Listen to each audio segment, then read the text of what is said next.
Welcome to today's Explainer. We're looking at a quiet yet, honestly, a rapidly escalating global crisis that threatens the very foundations of modern medicine. Today, we're breaking down the alarming global rise of multi-drug resistant organisms.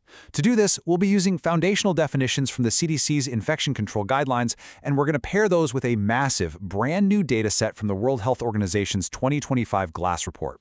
If you're ready to understand exactly how the microscopic threat of antimicrobial resistance is fundamentally reshaping global health, well, you're in the right place. Let's get started. Okay, let's dive into this by looking at a deeply human reality drawn directly from the WHO report. This is the story of baby Enioha. She had sepsis, which is a life-threatening systemic response to infection. And the standard antibiotics, they completely failed. Her doctors had to escalate to stronger, much more expensive drugs. And tragically, the financial burden became so overwhelming that her parents abandoned her at the hospital. You know, we talk a lot about data, but this right here is the ultimate cost of failing treatments.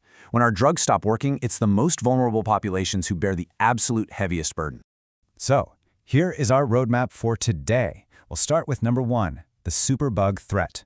Then 2, a global snapshot. 3, the gram-negative danger. 4, the surveillance endemic. And finally, 5, priorities for action. Starting with Section 1, the superbug threat, defining our microscopic enemy. So, what exactly are we dealing with here?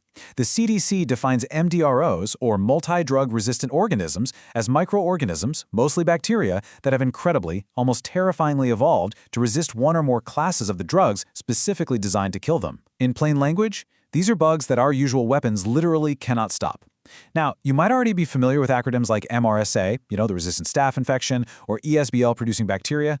While under this dangerous umbrella, these pathogens aren't just resistant to one single drug. They are frequently resistant to almost every treatment we currently have sitting on the shelf. And the clinical importance of this, it absolutely cannot be overstated. The CDC warns that while an infection from an MDRO might look just like a normal infection on the surface, the options for treating it are extremely limited. When the first and then the second lines of defense fail, it sets off a devastating chain reaction. Patients are stuck in the hospital for much, much longer, healthcare costs absolutely skyrocket, just like we saw with baby Enioha's family, and tragically, mortality rates increase. These highly resistant bugs strip away our therapeutic options, creating severe clinical and financial burdens across the board. Moving on to Section 2, let's take a global snapshot looking at the WHO's 2025 GLASS report. So the GLASS system, which stands for the Global Antimicrobial Resistance and Use Surveillance System, analyzed over 23 million bacteriologically confirmed infections from 104 countries. That is a massive data set. And here is the heavy, undeniable statistic they found. Approximately 1 in 6 laboratory-confirmed bacterial infections worldwide are now caused by resistant bacteria. Think about that for a second. Across the globe, 1 out of every 6 of these infections is already outsmarting our medical interventions. And this brilliantly illustrates how incredibly unevenly this burden is distributed. We see vast regional disparities. In the Southeast Asia region, median antibiotic resistance sits at a staggering 31.1%. That's almost 1 in 3 infections. The African region is at 19.6%, so about 1 in 5. Meanwhile, the Western Pacific region reports a much lower 9.1%. So what does this tell us? It means this isn't just a biological issue. Geography, infrastructure, and healthcare resources deeply dictate your actual risk of encountering a resistant superbug. All right, Section 3, the gram-negative danger, where we're tracking the actual pathogens driving this. So the crucial point is that not all bacteria are evolving at the exact same rate. The WHO report sounds a massive alarm specifically regarding gram-negative bacteria. We're talking about pathogens like Klebsiella pneumonia, E. coli, and Acinetobacter. These bugs cause severe bloodstream and urinary tract infections. Notice the global resistance trend for all of them? Yeah, they're all increasing. But more specifically, they're increasingly resistant to a class of drugs called carbapenems. Now, carbapenems are broad-spectrum antibiotics generally considered our last resort safety net.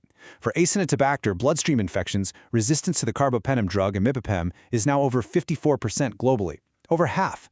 Our last lines of defense are rapidly crumbling against these specific, highly adaptable bugs.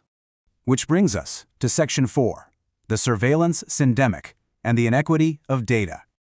Now, what's really interesting about this is the concept of a surveillance paradox. You see, the WHO data reveals a really strong inverse correlation.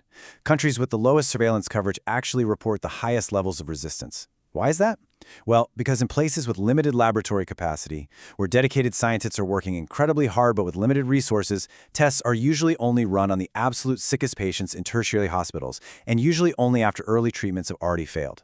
This creates what's called a syndemic. It's a scenario where the biological threat of antimicrobial resistance tightly intertwines with the socioeconomic reality of weak health systems. And that combination, it drives poor outcomes for everyone involved. Because of this lack of diagnostic capacity, doctors are essentially forced to prescribe blindly. They just don't have the data.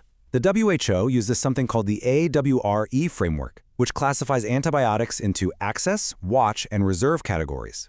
Their global target is for 70% of antibiotic use to be from the access group. These are your preferred, first-choice, lower resistance risk antibiotics. But the reality on the ground? We're only at 52.7%. Instead, clinicians are heavily overusing watch antibiotics at over 45%.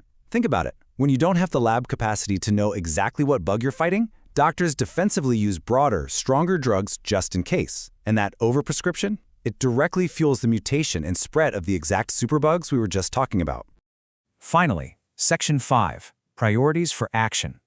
Let's look at the WHO roadmap. Let's move to and see how this builds into a highly actionable 5-point plan from the WHO. First up, we absolutely must expand national surveillance and data reporting to close those blind spots. If we can't see it, we can't fight it. Second, implement integrated infection prevention. Basic hygiene, sanitation, and vaccination, these stop infections before they even start. Third, actively hit that 70% target for access antibiotic use by 2030. Fourth, and this is crucial, invest heavily in strengthening laboratory diagnostic capacity in low- and middle-income countries so doctors aren't forced to guess. And fifth, address antimicrobial resistance through universal health coverage. We need to ensure that when a patient needs a specific, life-saving drug, they can actually get it without facing total financial ruin. We've covered a lot today. We've seen the microscopic definitions, the global spread, the highly dangerous pathogens, and the systemic inequities driving this whole crisis. The WHO clearly notes that our antibiotic development pipeline is incredibly weak. We just aren't inventing new drugs fast enough to replace the ones that are failing us. So, as we wrap up this explainer, I want to leave you with this lingering question to really consider. What happens to modern medicine, to routine surgeries, to cancer treatments, to basic childbirth, when our strongest drugs simply stop working? It's a very fragile future, but as the data clearly shows, it's one we still have a window of opportunity to change. Thank you so much for joining me today, and as always, keep questioning the data.